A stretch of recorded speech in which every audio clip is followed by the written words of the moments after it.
Hello, hello everyone, very welcome. So guys, UGC net exam paper 1 500 MCQs PYQ series में आप सभी का बहुत बहुत स्वागत है. So guys, हमने कितने क्वेश्चंस कर लिए थे? जो लोग अभी तक नहीं आए हैं जल्दी से आ जाइए.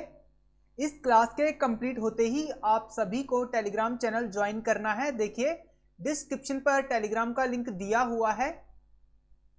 डिस्क्रिप्शन पर जाइए, टेलीग्राम का लिंक दिया हुआ है, या फिर आप टेलीग्राम पे सर्च कीजिए दिस इज स्टडी, आपको मिल जाएगा. सो गाइज देखिए, इंस्टाग्राम पे आप हमें फॉलो कर सकते हैं, व्हाट्सएप चैनल को फॉलो कर सकते हैं और फेसबुक पेज को लाइक कर सकते हैं. आपको सर्च करना है दिस इज स्टडी, आपको मिल जाएगा. यहाँ पर paper 1 UGC net exam paper 1 की यहाँ पर क्लासेस की जाती है. कितने क्वेश्चन हमने कर लिए थे?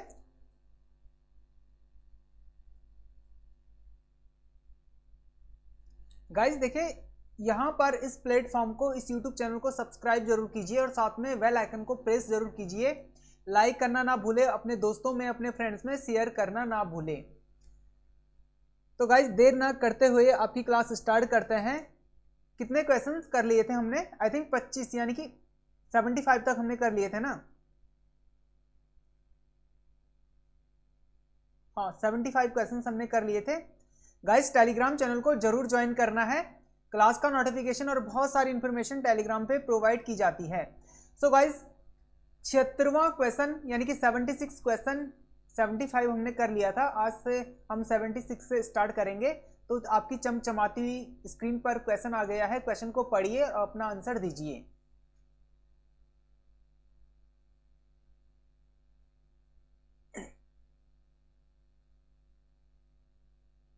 देखिए क्वेश्चन क्या पूछा गया है. व्यवहार व संबंध व्यवहार व संबंधों की प्रकृति होती है, कैसी होती है? व्यवहार और संबंधों की प्रकृति कैसी होती है? रूढ़िवादी, स्थायी, परिवर्तनशील या अपरिवर्तनशील? तो देखिए यहाँ पर कुछ लोगों के आंसर बहुत सही आ रहे हैं. देखिए डी तो बिल्कुल नहीं होगा और ए भी नहीं होगा. अब कुछ लोग बी के साथ जा रहे हैं, कुछ लोग सी के साथ जा रहे हैं, लेकिन देखिए बी नहीं होगा. आंसर क्या है आपका? सी बिल्कुल सही और करेक्ट आंसर है. व्यवहार व संबंधों की प्रकृति कैसी होती है? परिवर्तनशील होती है. इस क्वेश्चन का आंसर सी है. क्वेश्चन को पढ़िए और आंसर दीजिए.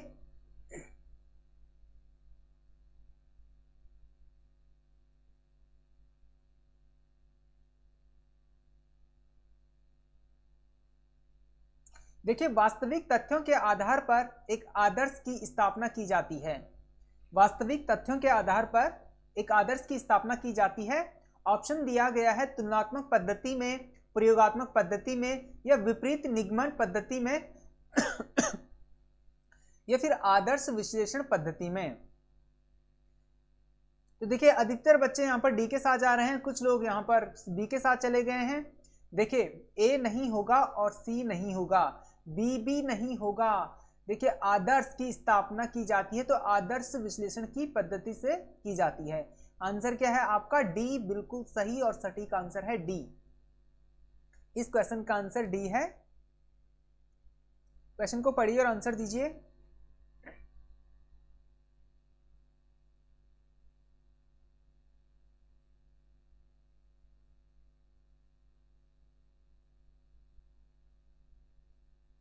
एक सांख्यिकी माप जो पूरी जनसंख्या पर आधारित होता है परिमाप कहलाता है. वह मापक जो नमूने पर आधारित होता है कहलाता है. क्या कहलाता है?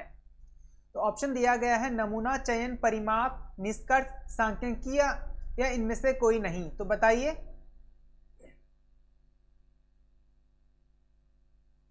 देखिए इस क्वेश्चन का आंसर क्या है? डी तो बिल्कुल नहीं होगा और ए नहीं होगा, और जो लोग बी के साथ जा रहे हैं उनका आंसर गलत हो गया है. सी बिल्कुल सही और करेक्ट आंसर है सी, सांख्यिकीय. देखिए क्वेश्चन में ही आंसर दिया गया है ना. इस क्वेश्चन का आंसर सी है. क्वेश्चन को पढ़िए और आंसर दीजिए.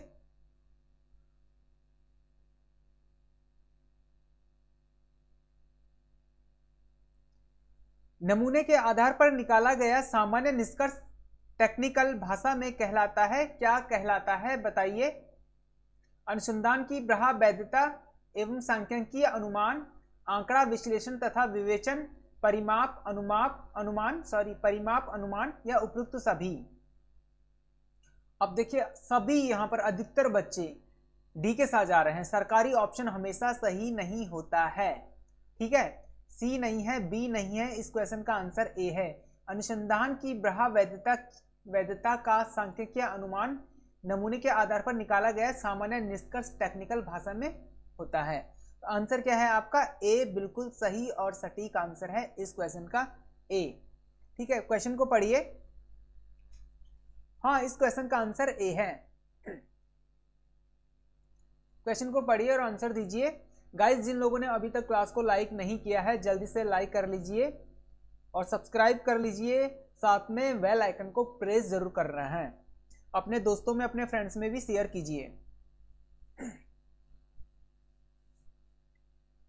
हाँ, पोल का ऑप्शन भी आपको मिल जाएगा, बिल्कुल मिलेगा आपको पोल का ऑप्शन, लेकिन अभी हमारे 10,000 सब्सक्राइबर नहीं हुए हैं। जल्दी से कंप्लीट कर लीजिए, इसीलिए कहता हूं शेयर कीजिए अपने दोस्तों में, अपने फ्रेंड्स में। जैसे ही 10,000 सब्सक्राइबर हमारे हो जाएंगे, सब्सक्राइबर्स हो जाएंगे, वैसे ही आप सभी को पोल का ऑप्शन भी मिलना स्टार्ट हो जाएगा। तो देखिए क्वेश्चन क्या पूछा गया है। एक शोधकर्ता पूरी जनसंख्या में से 100 लोगों का लॉटरी नमूना चुनता है, यह नमूना क्या कहलाता है? तो ऑप्शन दिया गया है, एक समूह नमूना चयन, एक यादृच्छिक नमूना चयन, एक स्थिरीकृत नमूना चयन, एक रीतिबद्ध नमूना चयन। देखिए जो लोग सी के साथ जा रहे हैं उनका आंसर गलत है। सी नहीं है, डी नहीं है, ए नहीं है, आंसर है आपका बी।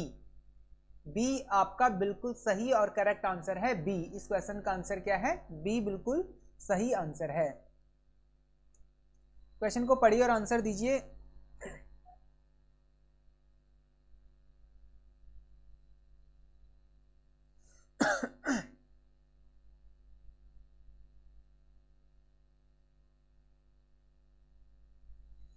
एक शोधकर्ता जनसंख्या को स्नातक, स्नातक तथा इंटरमीडिएट छात्रों में विभाजित करता है और यादृच्छिक तालिका का प्रयोग करते हुए प्रत्येक ग्रुप से वह कुछ लोगों को चुनता है, क्या कहलाता है? स्थिरीकृत नमूना चयन, स्थिरीकृत यादृच्छिक नमूना चयन, प्रतिनिधि नमूना चयन या साधारण नमूना चयन? बताइए। अब देखिए यहां पर कुछ लोग ना ए के साथ जा रहे हैं, कुछ बी के साथ, कुछ सी के साथ, कुछ डी के साथ। डी आंसर नहीं है, सी आंसर नहीं है, और देखिए ए भी आंसर नहीं है, आंसर होगा बी, स्थिरीकृत यादृच्छिक नमूना चयन, ठीक है। आंसर क्या है आपका? बी बिल्कुल सही आंसर है। पढ़िए और आंसर दीजिए।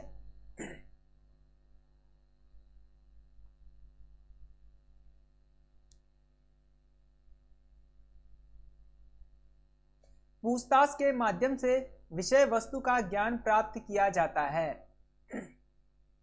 अन्वेषणात्मक अनुसंधान में, वर्णनात्मक अनुसंधान में या प्रयोगात्मक अनुसंधान में या उक्त प्रकार के किसी भी अनुसंधान में नहीं? बताइए। देखिए पूछताछ के माध्यम से विषय वस्तु का ज्ञान प्राप्त किया जाता है, तो अन्वेषणात्मक नहीं होगा, और उक्त के किसी भी प्रकार का अनुसंधान, ये तो बिल्कुल आंसर नहीं होगा, और वर्णनात्मक भी नहीं होगा। आंसर क्या होगा आपका? सी बिल्कुल सही और करेक्ट आंसर है, सी, ठीक है। इस क्वेश्चन का आंसर क्या है? सी बिल्कुल सही आंसर है। क्वेश्चन को पढ़िए। हाँ, सी है, सी। क्वेश्चन को पढ़िए।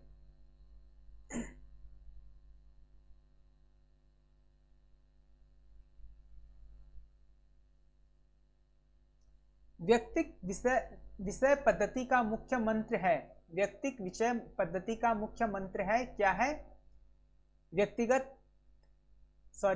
व्यक्ति का महत्व, व्यक्ति का दृष्टिकोण, व्यक्ति के विचार या व्यक्ति द्वारा लिखित डायरियां?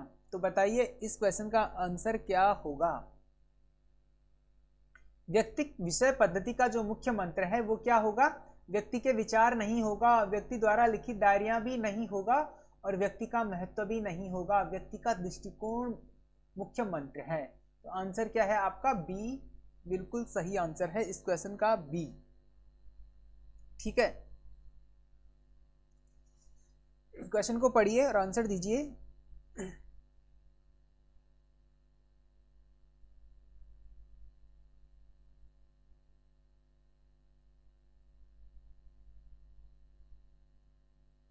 निम्नलिखित में से कौन सा तत्व व्यक्तिक अध्ययन पद्धति का मंत्र नहीं है? देखिए, कौन सा तत्व व्यक्तिक अध्ययन पद्धति का मंत्र नहीं है?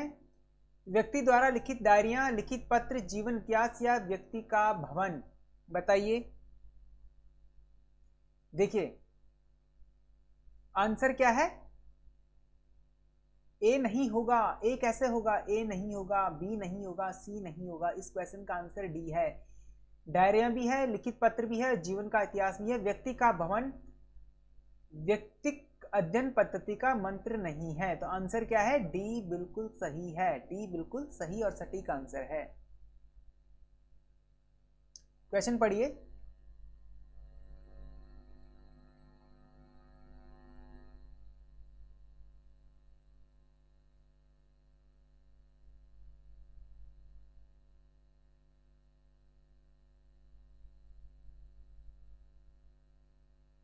ऐतिहासिक सामग्री के स्रोतों में सम्मिलित नहीं किया जाता है। प्राचीन पुस्तक, प्राचीन स्मारक, साक्षात्कार या शिलालेख? बताइए।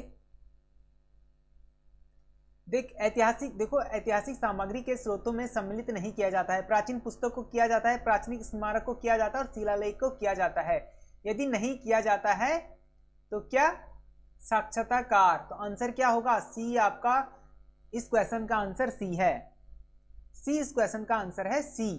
ठीक है, साक्षात्कार सम्मिलित नहीं किया जाता है। पढ़िए क्वेश्चन को, आंसर दीजिए।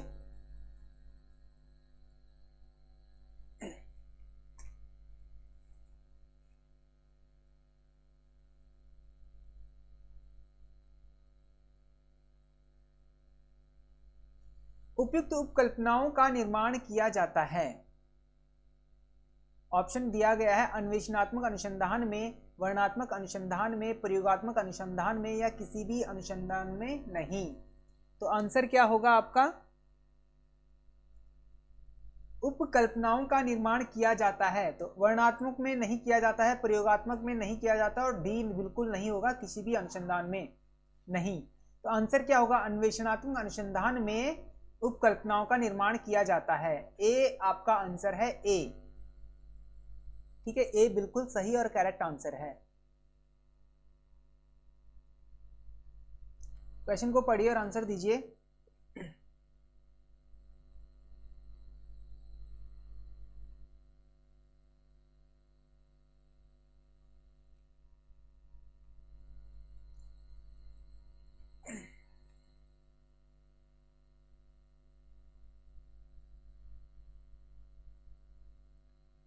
गाइस, हम बहुत फास्ट चल रहे हैं। तो देखिए, क्वेश्चन क्या पूछा गया है? विषय वस्तु से संबंधित साहित्य का अवलोकन करना अन्वेषणात्मक अनुसंधान में कहलाता है।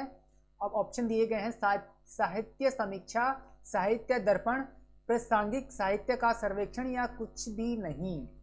इस क्वेश्चन का आंसर क्या होगा? साहित्य समीक्षा नहीं होगा, साहित्य दर्पण भी नहीं होगा।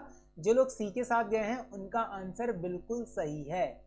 ठीक है, प्रासंगिक साहित्य का सर्वेक्षण। ठीक है, तो इस क्वेश्चन का आंसर सी है। क्वेश्चन को पढ़िए और आंसर दीजिए।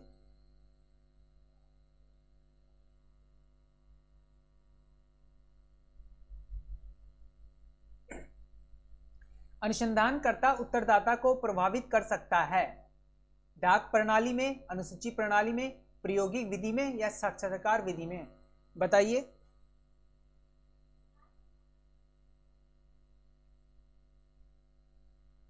देखिए, प्रायोगिक विधि में नहीं होगा, साक्षात्कार विधि में नहीं होगा और डाक प्रणाली में नहीं होगा। आंसर क्या होगा आपका? अनुसूची प्रणाली में। तो बी आपका बिल्कुल सही आंसर है। इस क्वेश्चन का आंसर क्या है? बी।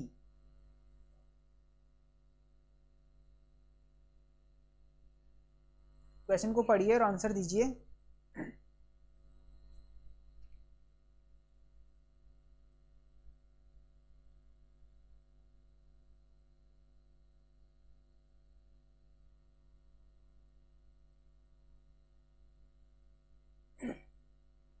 जिन प्रश्नों के उत्तर देने में उत्तरदाता को पूर्ण स्वतंत्रता हो प्रश्न कहलाते हैं।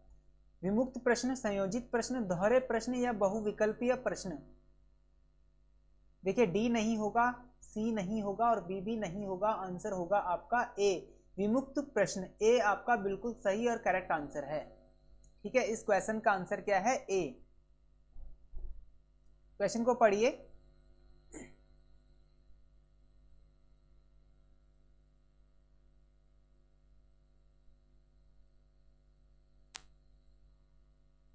सामूहिक साक्षात्कार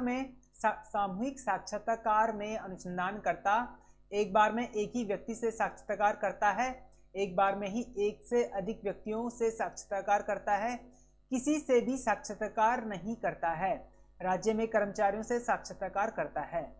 तो आंसर क्या होगा इस क्वेश्चन का? देखिए डी नहीं होगा, सी भी नहीं होगा और ए तो बिल्कुल नहीं होगा। आंसर होगा बी, एक बार में ही एक से अधिक व्यक्तियों से साक्षात्कार करता है। तो आंसर क्या है आपका? बी बिल्कुल सही और करेक्ट आंसर है।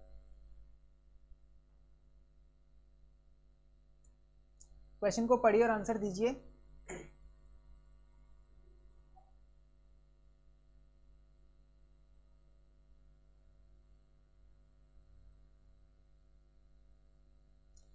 जब अनुसंधानकर्ता उत्तरदाता से परिस्थिति के अनुसार कोई भी प्रश्न पूछ सकता है तो उस साक्षात्कार को कहते हैं नियंत्रित साक्षात्कार, अनियंत्रित साक्षात्कार, केंद्रीय साक्षात्कार या आकस्मिक साक्षात्कार। बताइए। देखिए नियंत्रित साक्षात्कार नहीं होगा और केंद्रीय भी नहीं होगा, आकस्मिक भी नहीं होगा। आंसर होगा बी। जो लोग बी के साथ गए हैं उनका आंसर बिल्कुल सही है, अनियंत्रित साक्षात्कार कहा जाएगा।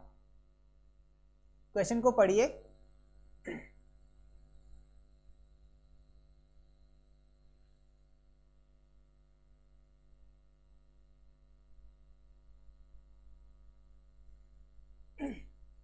जब घटनाओं के परिवर्तन होने के कारण साक्षात्कारकर्ता को बार बार साक्षात्कार करना पड़ता है तो उस साक्षात्कार को कहते हैं आकस्मिक साक्षात्कार, अनियंत्रित साक्षात्कार, पुनरावृत्ति साक्षात्कार या केंद्रीय साक्षात्कार। गाइस देखिए बहुत ही सिंपल और देखिए आसान से कठिन की तरफ जाएंगे, सरल से कठिन की तरफ। और अभी जो हम क्वेश्चंस कर रहे हैं बहुत ही बेसिक कॉन्सेप्ट के साथ इन क्वेश्चंस को, पीवाईक्यूज, एमसीक्यूज को हम यहाँ पर कर रहे हैं, है ना। तो बिल्कुल भी ये मत सोचिएगा कि बहुत ही सिंपल क्वेश्चन है, ये नहीं आएंगे। इन्हीं कॉन्सेप्ट के साथ आपसे एग्जाम में क्वेश्चंस पूछे जाएंगे, है ना। तो इसीलिए क्लासेस को जरूर देखिएगा, सारी क्लासेस देख लीजिए, सारी क्लासेस को। तो इस क्वेश्चन का आंसर क्या होगा? देखिए आकस्मिक साक्षात्कार नहीं होगा, अनियंत्रित बिल्कुल नहीं होगा और केंद्रीय भी नहीं होगा, पुनरावृत्ति साक्षात्कार होगा। सी इस क्वेश्चन का आंसर क्या है? सी बिल्कुल सही और करेक्ट आंसर है। क्वेश्चन को पढ़िए और आंसर दीजिए।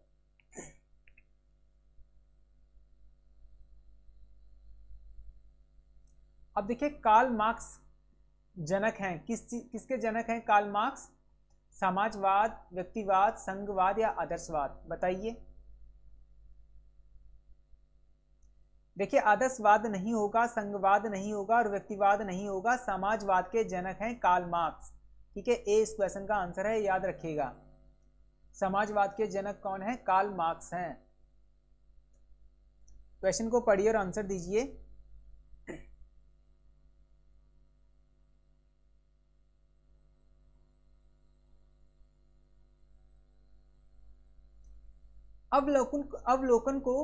अवलोकन को स्पष्ट रूप से वैज्ञानिक अन्वेषण की एक विशुद्ध प्रणाली कह सकते हैं। यह कथन है टोबर का, मोशर का या जिन्सबर्ग का या मकाइवर का? बताइए। देखिए मकाइवर नहीं होगा और जिन्सबर्ग भी नहीं होगा और क्रोबर भी नहीं होगा। अधिकतर बच्चे यहाँ पे ए के साथ जा रहे हैं, ए नहीं होगा। आंसर है बी, मोशर का। ठीक है, बी आपका बिल्कुल सही और करेक्ट आंसर है। क्वेश्चन को पढ़िए और आंसर दीजिए।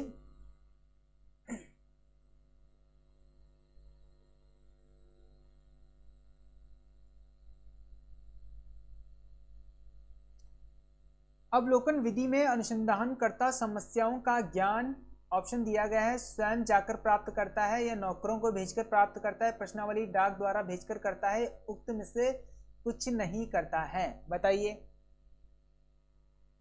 देखिए डी तो बिल्कुल नहीं होगा और बी भी नहीं होगा। अब बताइए आंसर क्या है। अब देखिए यहां पर जो लोग सी के साथ जा रहे हैं उनका आंसर गलत हो गया है। आंसर होगा आपका स्वयं जाकर प्राप्त करना। अवलोकन, ऑब्जर्वेशन कैसे किया जाता है, खुद से ही करते हैं ना, किसी को मेल या कॉल करके तो नहीं करते ना। तो आंसर क्या होगा आपका, ए बिल्कुल सही आंसर है।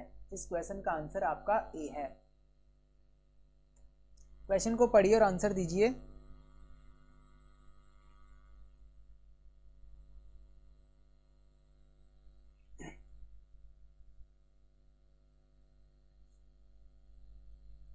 अपने शोध अध्ययन को और अधिक सही बनाने के लिए शोधकर्ता को नमूने के आकार को बढ़ाना चाहिए, ईमानदार और पक्षपाती रहित होना चाहिए, परिसर को अधिक रखना चाहिए या उपरोक्त तो सभी। अब देखिए सरकारी ऑप्शन हर बार सही नहीं होता है, लेकिन यहाँ पर नमूने का आकार को बढ़ाना चाहिए, ठीक बात। ईमानदार तथा पक्षपाती रहित होना चाहिए, बिल्कुल सही। और परिसर को अधिक रहना चाहिए, तो ये भी ठीक बात है। तो आंसर है आपका इस बार आपका जो सरकारी ऑप्शन है बिल्कुल सही हो गया है। इस क्वेश्चन का आंसर डी है। ठीक है, क्वेश्चन को पढ़िए और आंसर दीजिए।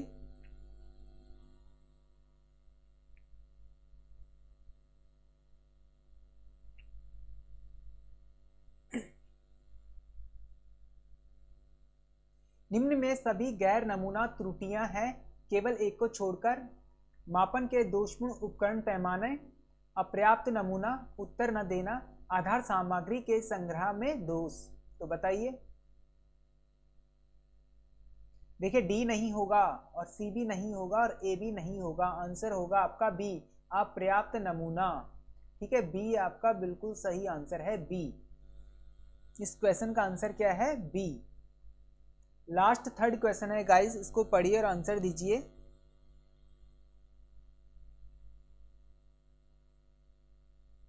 क्वेश्चन को पढ़िए और आंसर दीजिए।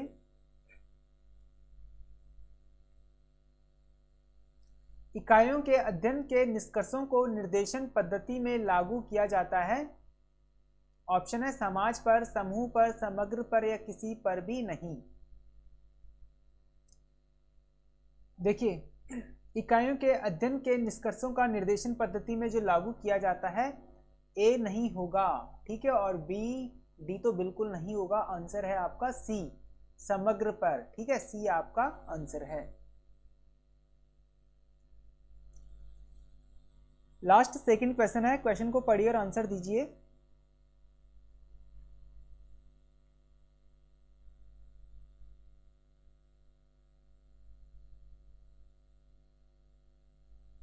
ऐतिहासिक पद्धति में अभाव पाया जाता है, रुचि का, तटस्थता का या घटनाओं का या धार्मिकता का। ऐतिहासिक पद्धति में अभाव पाया जाता है, तो धार्मिकता नहीं होगा, घटनाओं का नहीं होगा, रुचि का नहीं होगा, क्या होगा, तटस्थता का। तो आंसर क्या है आपका, बी बिल्कुल सही आंसर है, बी।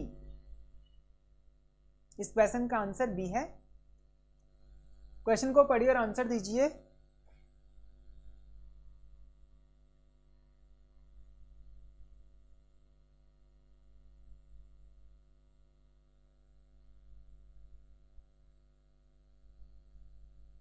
देखिए क्वेश्चन क्या पूछा गया है, निम्न में से क्या एक परिकल्पना यानी कि हाइपोथेसिस के लिए आवश्यक नहीं है। ठीक है, चश्मा लगा लेना है और हमेशा ना, नहीं, नॉट इसको अच्छे से पढ़ना है। तो यह तथ्यों पर आधारित होनी चाहिए, यह कल्पनीय होनी चाहिए, यह प्रकृति के ज्ञान का विरोधी हो, यह निष्कर्ष निकालने की अनुमति देते हो। तो देखिए यहाँ पर क्या होगा, सी तो बिल्कुल नहीं होगा, डी नहीं होगा और ए भी नहीं होगा। तथ्यों पर आधारित नहीं होना चाहिए। आंसर है आपका बी, यह कल्पनीय होना चाहिए। इस क्वेश्चन का आंसर है बी। तो गाइस देखिए आपकी क्लास कंप्लीट हो गई है। इस क्लास का पीडीएफ आपको कहाँ मिलेगा, टेलीग्राम चैनल पे मिल जाएगा। डिस्क्रिप्शन पर जाइए, टेलीग्राम का लिंक दिया हुआ है, टेलीग्राम चैनल को ज्वाइन कर लीजिए। इस क्लास का पीडीएफ और बहुत सारी इन्फॉर्मेशन टेलीग्राम पे प्रोवाइड की जाती है। लाइक करना ना भूले, शेयर करना ना भूले, और यहाँ पर जो क्लास का जो यहाँ पर लिंक आ रहा है, जो क्लासेस की यहाँ पर प्लेलिस्ट की लिंक आ रही है, इन प्लेलिस्ट को ओपन कीजिए और कंप्लीट सारी क्लासेस को देख लीजिए। Very very most important class है ये यूजीसी नेट एग्जाम के लिए। इंस्टाग्राम पे आप हमें फॉलो कर सकते हैं, व्हाट्सएप चैनल को फॉलो कर लीजिए, फेसबुक पेज को लाइक कर लीजिए। दिस इज स्टडी आपको सर्च करना है, ठीक है। सो गाइस, आज की क्लास आपकी यहीं तक